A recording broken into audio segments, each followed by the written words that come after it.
Story of Leonardo da Vinci is not just about paintings. It is about a mind that never stopped exploring.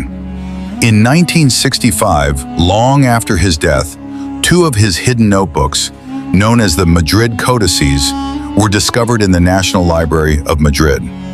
These notebooks revealed something extraordinary. Leonardo wasn't just dreaming, he was thinking far ahead of his time. His ideas were bold, almost impossible. One such dream was to cast a gigantic bronze horse in a single piece. Even with his genius, the technical challenges were simply too great, and he never fully solved them. A return and a new journey. Around 1500, after political changes shook Milan, Leonardo left the city with his friend, the mathematician Luca Pacioli. He traveled through places like Mantua in Venice, where leaders even asked for his advice on protecting their lands from invasion.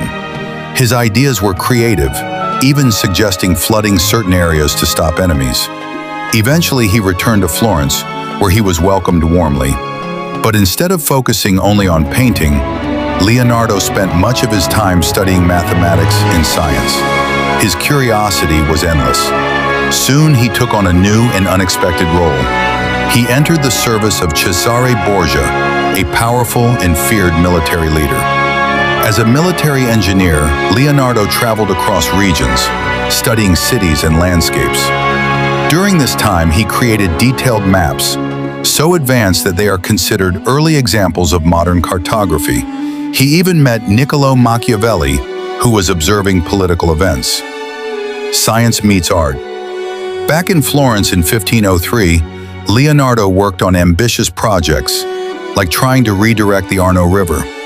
Though the plan failed, it inspired him to design a canal that would connect Florence to the sea. Interestingly, centuries later, a highway was built along almost the exact path he imagined. But Leonardo's real passion went deeper. He studied the human body, dissecting it to understand how it worked. He observed birds in flight, hoping one day to write a book about it. He studied water currents, comparing them to air movements. All his notes and discoveries were carefully recorded in his famous notebooks, including the Leicester Codex, his greatest masterpieces. During this period, Leonardo began some of his most famous works: The Virgin and Child with St. Anne, The Battle of Anghiari, unfinished, and most importantly, the Mona Lisa. The Mona Lisa became one of the most famous paintings in the world. It is believed to portray Lisa del Giocondo, a merchant's wife. What makes it special is not just the subject, but the mysterious smile and the harmony between the figure and the landscape. Leonardo used a soft blending technique called sfumato, making the painting feel alive and natural.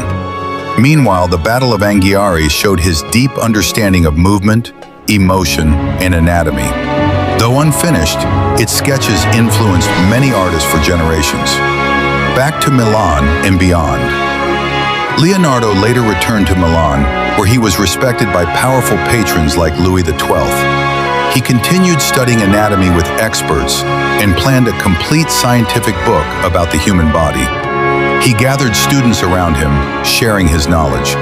However, he painted very little during this time. His focus had shifted.